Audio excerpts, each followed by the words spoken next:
Hello friend, आपका स्वागत है। आज की वीडियो में हम आज समझेंगे कि एयर हैंडलिंग यूनिट में जो वीएफडी लगाते हैं क्यों लगाते हैं, वो कैसे काम करती है, जो हमारा वीएवी है वीएवी कैसे काम करता है, कैसे हम एक ऑटोमेशन करते हैं रूम्स के अंदर, क्या एक जगह हम टेम्परेचर लगा के सभी रूम्स के टेम्परेचर को मैनेज कर सकते हैं।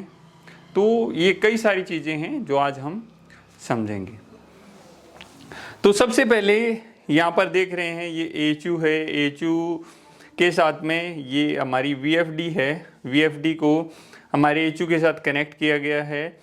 तो जो वीएफडी से जो वायर्स गए हैं पावर वाले, वो हमने हमारी जो मोटर है मोटर के अंदर लगा दिए हैं। अब क्या होगा कि जब इसको जहाँ से भी इसको पावर मिली हुई है, इसको जहाँ से ही पावर मिली हुई है, ये यहाँ से पावर लेके हमारी इस मोटर को उतनी स्पीड से चलाएगी जितनी ज़रूरत होगी। अब भाई इस वीएफडी को कैसे पता होगा कि कितनी स्पीड से इसको चलना है, तो उसके लिए हमने डक्ट के अंदर सेंसिंग दी हुई है, एक टेम्परेचर दिया हुआ है, टेम्परेचर सेंसर दिया हुआ है। तो ये टेम्परेचर सेंसर क्या करेगा कि जब ये हमारे एचयू का आउट है, यहाँ से एयर हमारी बाहर जाती है, और जब बाहर जाती है तो पूरी डक्ट के अंदर जाती है, और डक्ट के साथ साथ अलग अलग रूम्स हैं। जैसे ये अलग अलग एरिया में, दो एरिया हमने यहाँ पर दिखाए हैं जिसमें डिस्ट्रीब्यूट किया गया है। इस एरिया में चला गया है डक्ट, फिर आगे जाके इस एरिया में गया। तो जब एयर इस सेंसर को टच करती है, जब एयर इसको हम यहाँ पर भी लगा सकते हैं, आउट में भी लगता है, ये जो ये टेम्परेचर सेंसर है ये इसके आउट में भी लगता है, इधर भी लगाते हैं। इसमें प्रेशर सेंसर भी यूज करते हैं। अगर यहाँ पर हम हैं तो इस टेम्परेचर की जगह हम प्रेशर सेंसर भी यूज कर सकते हैं। तो दोनों तरीके से ही एयर को या जो स्पीड है उसको कंट्रोल किया जाएगा। स्पीड कंट्रोल होगी तो एयर कंट्रोल होगी। अभी क्या है, मैंने यहाँ पर टेम्परेचर सेंसर लगा दिया है और इसको इससे कनेक्ट कर दिया है। जब भाई इसके अंदर सिस्टम है, सप्लाई जा रही है आ रही है, मैंने सेट कर दिया कि भाई इसका टेम्परेचर अगर 23 डिग्री आ जाए आउट का टेम्परेचर, या मैंने लगा दिया जी इसका टेम्परेचर जो भी XYZ, इसको कई बार हम सप्लाई में न लगा के जो टेम्परेचर सेंसर को रिटर्न एयर में भी लगाते हैं कि जब मेरे रिटर्न एयर का टेम्परेचर इतना आ जाए, जब मेरी रिटर्न एयर का टेम्परेचर इतना आ जाए तो अपने आप ही इस मोटर की स्पीड कम हो जाए। रिटर्न एयर का टेम्परेचर आने का मतलब है कि जो रूम में से जो हवा आ रही है वो एक लिमिटेड टेम्परेचर पे आ गई है जितना हमें ज़रूरत थी। तो इसके अलग अलग जगह अलग अलग यूज होते हैं। ये जो भी सेंसर लगा रहता है उसको सेंस करता है।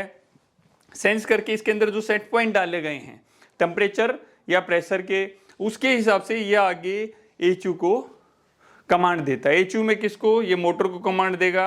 अगर मुझे लग रहा है भाई यहाँ पर ठंडा हो गया है, अभी एक सिचुएशन ले लेते हैं कि जो एयर इसके अंदर जा रही है वो काफ़ी ठंडी हो गई है और जो आगे जाएगी वहाँ पर भी लोगों को ठंड लग सकती है।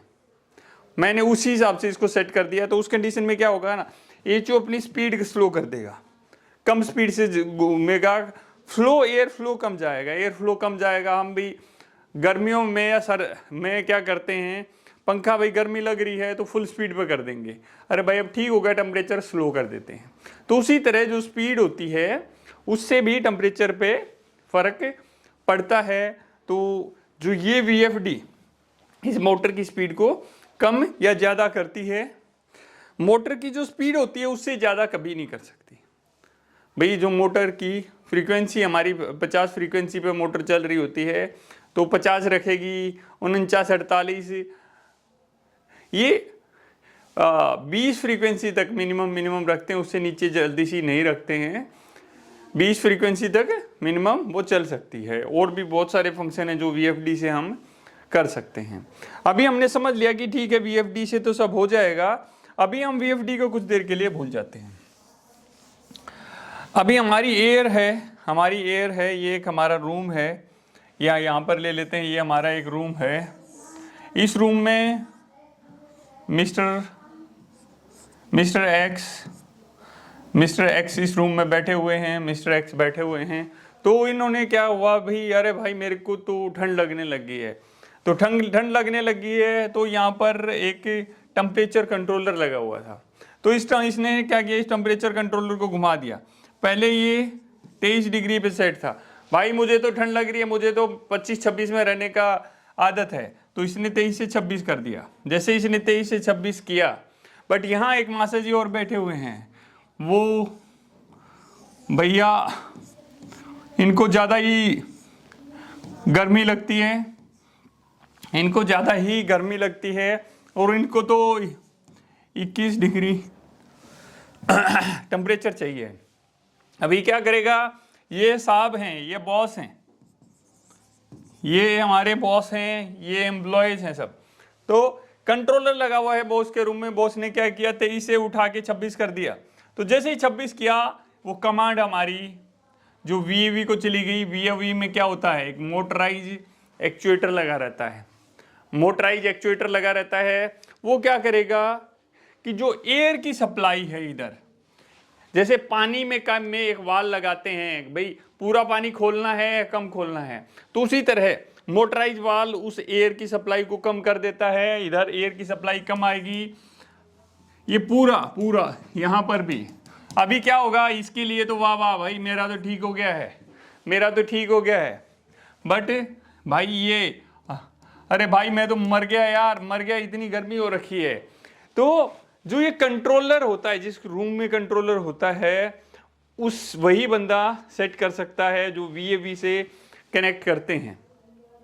इसमें एक चीज और होती है कि इसको BMS से जब कनेक्ट कर देते हैं, जब BMS से कनेक्ट कर देते हैं, यहां पर कंट्रोलर नहीं दिया जी, यहां पर कंट्रोलर नहीं दिया, हमने क्या किया, कॉमन हमने चीजें लगा दी। बट ये बाबूजी हैं, इनको कंटिन्यू, इनको गर्मी लगती है, क्या करें जी, तो हम क्या कर सकते हैं, ये VAV है भाई, यहां पर लग सकती है, ये अपनी एयर को कंट्रोल कर सकता है, ठीक है। तो जो VAV होती है, वेरिएबल एयर वॉल्यूम होती है, वो एयर को कंट्रोल करने के लिए रहती है, और उसके लिए कंट्रोलर्स हमारे लगे रहते हैं। तो इस तरह करके ये हमारा सिस्टम चलता है। जो भी एयर हमारी आती है फ्रेंड्स, जो भी एयर हमारी आती है वो वापस भी जाती है। यहाँ पर देख रहे हैं, वह आ रही है और रिटर्न भी। किसी रूम में भाई क्या है, इस रूम में बाबूजी भूल गए हैं, रिटर्न लगाना भूल गए हैं, सप्लाई आ रही है, मैं रोज देख रहा हूँ, कंप्लेंट कर रहा हूँ, बट रिटर्न किसी वजह से ब्लॉक है, डैम्पर लगा है, बट ऊपर से डक्ट ही कनेक्टेड नहीं है, या डक्ट बिल्कुल बंद है। तो उस कंडीशन में क्या होगा कि इस रूम में सफोकेशन हो जाएगा, उतना कंफर्ट नहीं मिल पाएगा जितने दूसरे रूम में है। तो इस तरह काफ़ी सारे चैलेंजेस होते हैं जो हम आगे डिस्कस करेंगे कि एक रूम में टेम्परेचर नहीं आ रहा है तो क्या क्या करना हो सकते हैं। तो आज हमने सीखा कि जो हमारी VFD रहती है, VFD को हम डिफरेंट पैरामीटर से कंट्रोल कर सकते हैं, टेम्परेचर से भी और प्रेशर से भी। हम जो इसका जो सिग्नल है वो सप्लाई में भी दे सकते हैं, रिटर्न में भी दे सकते हैं। हम जैसा लॉजिक बना रहे हैं, जैसा क्लाइंट को रिक्वायरमेंट होती है, उसी हिसाब से चीज़ें ऐड ऑन कर दी जाती हैं, उसके हिसाब से चीज़ें ऐड ऑन कर दी जाती हैं। तो ये पूरा सिस्टम था। यहाँ पर हमने ये सारी चीज़ें समझ ली हैं। अगली वीडियो में और कुछ डिफरेंट कॉन्सेप्ट समझते हैं। मिलते हैं आपसे। जय हिंद, जय हिंदुस्तान।